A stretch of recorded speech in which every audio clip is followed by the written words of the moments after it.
मैं 3 दिन हरियाणा जाके आया हूँ और कल फिर जा रहा हूँ। 3 तारीख तक हम लोग वहीं हैं और मैं समझता हूँ कि हरियाणा में एक तरफा चुनाव है। पूरी तरीके से भारतीय जनता पार्टी की वहाँ की मौजूदा सरकार के खिलाफ जनाक्रोश है। केंद्र की सरकार जो झूठे वादे करके और 10 साल के बाद में भी तीसरी बार उन्होंने सरकार बना ली, उस बात का भी एक आक्रोश है। और नौजवान, किसान, दलित, पिछड़ा, महिला, सभी वर्ग के लोग ये मन बना चुके हैं पूरी तरीके से कि हरियाणा को इस डमी सरकार से मुक्त करना है, इन पर्ची सरकारों से मुक्त करना है। ये हरियाणा के लोगों ने मन बना लिया है और वहाँ पर भारतीय जनता पार्टी का कोई भी कैंडिडेट मोदी का नाम नहीं ले रहा है, खट्टर का नाम नहीं ले रहा है, नायब सैनी का नाम नहीं ले रहा है और केवल प्रचार के लिए प्रचार कर रहा है। मैं समझता हूं कि ये जो दशा इनकी हुई है वो इसलिए हुई है कि उन्होंने कुशासन दिया, भ्रष्टाचार रहा, दिल्ली से पर्चियां आती रही और टेंडर सेट होते गए। बेईमानी और भ्रष्टाचार का पूरी तरीके से चरम पे था और जनता के काम नहीं हुए, न विकास के काम हुए, नौजवानों को नौकरियां नहीं मिली। हर वर्ग परेशान होने के कारण से वहां पर कांग्रेस पार्टी का जो 10 साल का शासन था भूपेंद्र हुड्डा जी के समय का और अब 10 साल का खट्टर जी और नायब सैनी जी के कार्यकाल से लोग तुलना कर रहे हैं कि वहां उस वक्त कितना विकास हुआ था। और यूपीए सरकार के 10 साल के समय में जो राइट टू एजुकेशन है, राइट टू फूड है, मनरेगा जैसे कानून बने जो आम व्यक्ति के लिए उसके जीवन स्तर को ऊपर उठाने के लिए, उसको रोजी रोटी के लिए, बच्चों की शिक्षा के लिए जो उपयोगी साबित हुए, उनसे और 10 साल के जो मोदी जी के समय में जो किसानों के लिए 3 काले कानून, राफेल घोटाला, इलेक्ट्रल बॉन्ड का घोटाला और विदेशों में शेयर कर रहे हैं मोदी जी। और आज देश में चाहे मणिपुर जल रहा हो, उनको चिंता नहीं है। देश के किसान एमएसपी का वादा जो उन्होंने लिखित में किया था उसकी पूरा करने की बात कर रहे हैं, उसकी उनको चिंता नहीं है। तो मैं समझता हूं कि पूरी तरीके से वहां बहुत क्लियर है कि कांग्रेस की सरकार बहुत अच्छे बहुमत के साथ में वहां बन रही है। अच्छा, आपने अपनी पार्टी की ताकत हरियाणा में दिखाई, लेकिन राजस्थान में एक परंपरा बनी कि जन्मदिन पे भी ताकत दिखाते हैं। आपका भी जन्मदिन आ रहा है क्या? वो तो हर साल ही आता है जन्मदिन, लेकिन मैंने तो तय किया क्योंकि मैं एक कांग्रेस का कार्यकर्ता हूं और मेरा जन्मदिन उतना महत्वपूर्ण नहीं है कि मैं बड़े पैमाने पर मनाऊं। ये महत्वपूर्ण ये है कि हरियाणा में जो चुनाव चल रहे हैं कांग्रेस पार्टी का प्रचार करूं। तो मैं 1 अक्टूबर को कांग्रेस पार्टी के प्रचार में कार्यकर्ता की हैसियत से वहां पर रहूंगा और मैं एक जरूर निवेदन करूंगा। चूंकि मैं पीसीसी का अध्यक्ष हूं, इसलिए मेरे तमाम ज़िले और ब्लॉकों से मैं एक डिमांड करूंगा कि 9 महीने का इनका कार्यकाल जो विफलताएं हैं, जिसमें प्रमुख विफलताएं हैं, उसका ज्ञापन वो जरूर अगर चाहें तो वो इनकी इस सरकार का कान खोलने के लिए, इनको जगाने के लिए, इनको इनके वादे वाद याद दिलाने के लिए, इनकी विफलताओं को ये समय रहते ठीक करें, जनता की सुनवाई करें। इसके लिए 9 हमने पॉइंट प्रदेश कांग्रेस कमेटी के हमारी टीम ने तैयार किए हैं और वो जिले और ब्लॉक के माध्यम से एसडीएम और कलेक्टर के माध्यम से राष्ट्रपति जी को जो है ज्ञापन जरूर दिलाएंगे, जिससे ये हो कि ये सरकार बिल्कुल फेल है और किसी भी वर्ग को ये कोई जो लाभ नहीं दे पाई है। किसी तरीके से इस सरकार का कोई फायदा किसी वर्ग को नहीं मिल रहा है। सर, डिप्टी सीएम के बेटे का वायरल हो रहा है, डिप्टी सीएम के बेटे का वायरल वीडियो रील्स बनाई जा रही है, एक गाड़ी लग रही है, एस्कॉर्ट कर रही है, किस तरह देखते हैं पूरे प्रश्न को लेकर? ये जो सरकार 9 महीने से आई है तब 2 ही चर्चा है। एक तो ब्यूरोक्रेसी हावी है, मंत्री, मुख्यमंत्री, विधायकों की चल नहीं रही है और बेटों का अघोषित शासन आ गया। आप देखना कि जब ये क्रिकेट की बन रही है तो सारे नेताओं के बेटे क्रिकेट में माहिरता हासिल कर रहे हैं और उन्होंने कभी गिल्ली डंडा ही खेला नहीं होगा।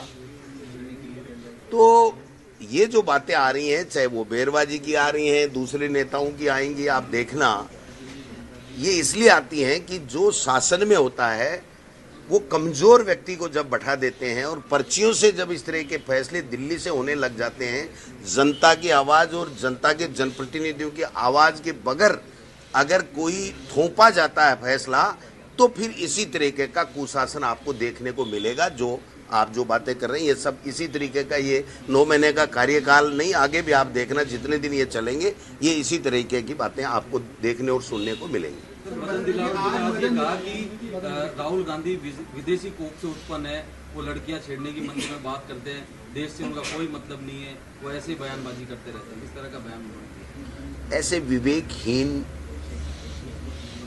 व्यक्ति की बयान के ऊपर मुझे बयान देना या उसका जवाब देना शोभा नहीं देता है। इसको बीजेपी और आरएसएस ने केवल बकवास करने के लिए छोड़ रखा है। बदतमीजी करो, बकवास करो, अनर्गल बयानबाजी करो। आप बताइए, इसको शिक्षा मंत्री बना रखा है। मुझे तो शर्म आती है कि इस प्रदेश का शिक्षा मंत्री इतनी वाहियात बातें, इतनी दुष्टता की बातें करता है, इतनी गैर जिम्मेदाराना बातें करता है कि उनको शर्म नहीं आ रही है।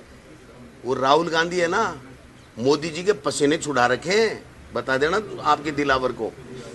और खड़ा होकर के सलूट मार रहा है। जब नेता प्रतिपक्ष के तौर पे गया तो यूं सामने से मोदी जी ने, इनके आका ने ये कहा आइए पधारिए, और हर मीटिंग में आगे बैठा करके बराबर बैठाता है। वो राहुल गांधी है जिसकी दादी और जिसके पिता इस देश की एकता और अखंडता के लिए शहीद हो गए, और ये चिल्लाते चिल्लाते ऐसे कई चले गए, राजनीति से आउट हो गए, ये दुर्भाग्य से दोबारा यहाँ पर आ गए।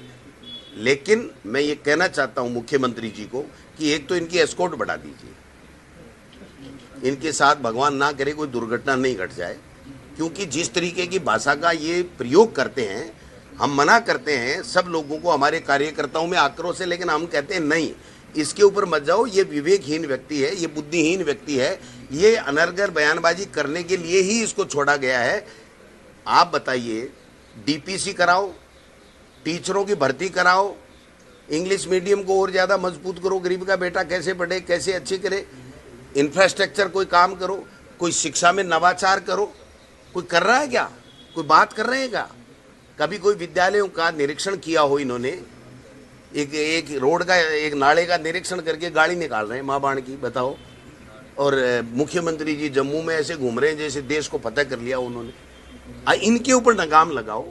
एक मंत्री जी इनके 3 महीने से कह रहे हैं मैं हूँ नहीं हूँ। आज कम से कम ये तो क्लियरिटी हुई कि मदन राठौड़ जो भारतीय जनता पार्टी का प्रदेश अध्यक्ष है, वो कह रहा है कि इस्तीफा नामंजूर हो गया है, किरोड़ी जी पूरा काम कर रहे हैं और किरोड़ी जी मंत्री हैं।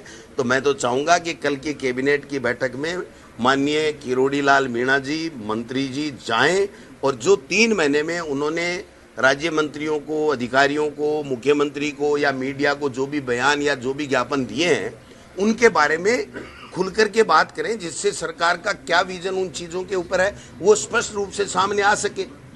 और या फिर मदन राठौड़ जी फेल है, अगर वो नहीं जाते हैं मंत्री की हैसियत से कैबिनेट में, तो वो फेल है, और नहीं वो जाकर के बात करें। हम तो चाहेंगे कि कल का दिन राजस्थान के लिए कोई निर्णायक दिन हो, कि वो इन जिन बातों को लेकर के चल रहे हैं वो बातों का फैसला मुख्यमंत्री से वो कराएं। आपने ट्वीट किया आरएस अधिकारियों को लेकर 5 बार तबादले हुए 3 महीनों में लगातार तबादले, असमंजस की स्थिति बनी है सरकार में। मुझे कोई कह रहा था कि 9 काउंटर खुल गए, तो मतलब समझ में नहीं आ रहा है कि ये कह रहे साहब मैंने पर्ची गलत काउंटर पे कटा ली इसलिए मेरा गड़बड़ हो गया। फिर दूसरे सही काउंटर पे जाते हैं, सही काउंटर पे पर्ची कटती है, फिर वो पता लगता है कि ये काउंटर भी ठीक नहीं था। तो सवाल ये है कि आप इस ब्यूरोक्रेसी को फुटबॉल बना करके इस प्रदेश में कैसे गुड गवर्नेंस दे पाओगे? आपने सीएस महोदय ने जब मंत्रियों के ऐसे लगाए थे तब इनका इंटरव्यू लिया था, और 1.5 महीने तक इंटरव्यू चले थे, और 1.5 महीने के इंटरव्यू के बाद में उन्होंने ये कहा था कि 360 डिग्री का परीक्षण करके हम अधिकारियों को लगा रहे हैं, चाहे वो आईएएस हो चाहे वो आरएएस हो। तो वो 360 डिग्री का परीक्षण सीएस ने किया, उसको फेल किसने किया? 7-8 तो मंत्रियों के ऐसे ही बदल गए। बाबू रात को रिलीव होते हैं, दूसरे दिन वापस निरस्त, उनका रिलीविंग ऑर्डर निरस्त होकर के दोबारा आ जाता है। एक एक आरएस का 5-5 बार ट्रांसफर हो गया, वो एक महीने में 3 ट्रांसफर। आप बताइए कहाँ अपने बीवी बच्चों को, कहाँ वहाँ पर बच्चों को पढ़ाई के लिए जाए, कहाँ वो मकान लेगा, कहाँ रुकेगा। वो तो वो जो बेडिंग होता है ना, उसको खोल ही नहीं पा रहा है। बीटा जिसको कहते हैं ना, वो बेचारे बीटे खोल ही नहीं पा रहे। हम बीटा खोलने से पहले कि नहीं इसका ट्रांसफर टू फलाना फलाना फलाना, क्या तमाशा बना दिया इन लोगों ने। इसलिए मैं कहना चाहता हूँ कि ये दुर्भाग्यपूर्ण स्थिति इस प्रदेश में बनी हुई है।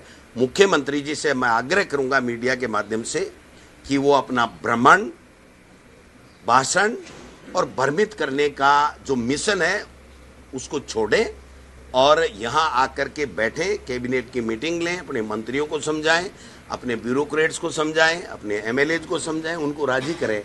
लावा भाई साहब आग उगल रहा है, जो असंतोष का लावा है वो इतना वो हो गया है कि अब कभी भी फट सकता है। तो फटने से पहले संभाल लेंगे तो मैं समझता हूँ उनके हित की बात मैं कह रहा हूँ। मुझे नहीं कहनी चाहिए, बीजेपी के लोगों को समझाना चाहिए उनको, लेकिन मैं समझा रहा हूँ कि ये लावा जो है ज्वालामुखी बन करके फूटने वाला है, उसको रोके। जनता पूरी तरीके से परेशान है। वो ये कहती है एमएलए हमारी सुनता नहीं, एमएलए कहता मंत्री नहीं सुनता, मंत्री कहते हैं कि ब्यूरोक्रेट नहीं सुनते, मुख्यमंत्री नहीं सुनते। ये ऐसी स्थिति हमने तो लोगों से सुना भी नहीं 70 साल में, और 20-30 साल से मैं भी देखता आ रहा हूँ, 60 साल का हो गया, तो हमने तो ऐसी स्थिति देखी नहीं। ट्रांसफर होते हैं लेकिन एक महीने में 3। अगर आप ये वीडियो YouTube पर देख रहे हैं तो हमारे चैनल को सब्सक्राइब करें और बेल आइकन को दबाना ना भूलें। अगर आप Facebook पर ये वीडियो देख रहे हैं तो हमारे पेज को लाइक करें।